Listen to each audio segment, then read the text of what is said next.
L'État a longtemps été l'acteur principal de l'aménagement des territoires français, mais cet aménagement a pris un nouveau tournant avec l'intégration à l'espace européen qui impose un nouvel acteur, l'Union européenne. Les différentes collectivités territoriales intervenant ainsi à l'échelle locale et régionale pour tenter de dynamiser les territoires à l'heure de la mondialisation, ce sont donc trois échelles d'intervention qui participent aujourd'hui de cet aménagement. En 1963, la DATAR, délégation à l'aménagement du territoire et à l'action régionale, est créée par l'État pour corriger les déséquilibres du territoire français. 8 villes de province deviennent métropoles d'équilibre, par exemple Lyon-Saint-Exupéry, Grenoble ou encore Aix-Marseille. Et 10 villes nouvelles sortent de terre. De vastes zones industrialo-portuaires sont implantées à Dunkerque et à Fos. Des stations balnéaires sont aménagées.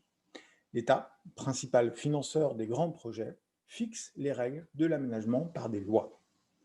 En 1982, les lois de décentralisation donnent plus de responsabilités aux collectivités territoriales. Les régions, départements et communes peuvent mettre en place une politique d'aménagement adaptée à leurs besoins.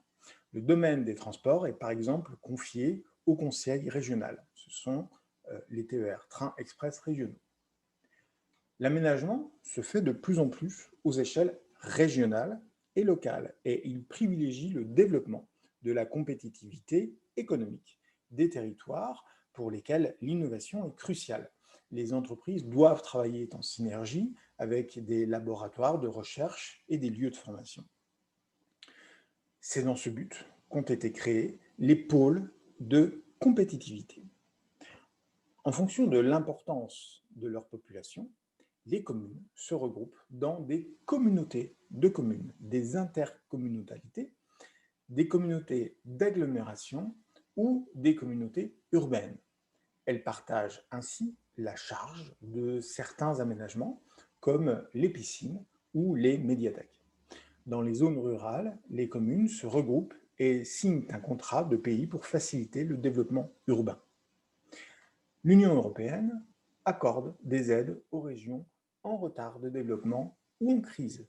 Cette mission est confiée au FEDER, le Fonds européen de développement économique régional. Ces aides représentent pour l'ensemble des États le deuxième poste de dépense du budget de l'Union. La complexité et la multiplication des niveaux d'intervention créent parfois la confusion, mais peuvent ralentir considérablement certains projets. La France est encore très loin du niveau de régionalisation ou de fédéralisme d'autres pays européens, comme l'Allemagne ou l'Espagne. L'approfondissement de la décentralisation est toujours d'actualité. Bref, le transfert de compétences aux collectivités territoriales a pour conséquence d'alourdir le budget de celles-ci. Ces nouvelles contraintes financières les obligent à rechercher activement des partenaires économiques, publics et privés. Cependant, il faut certainement envisager de passer par cette option pour rendre les territoires français compétitifs et attractifs sur un plan européen, voire mondial.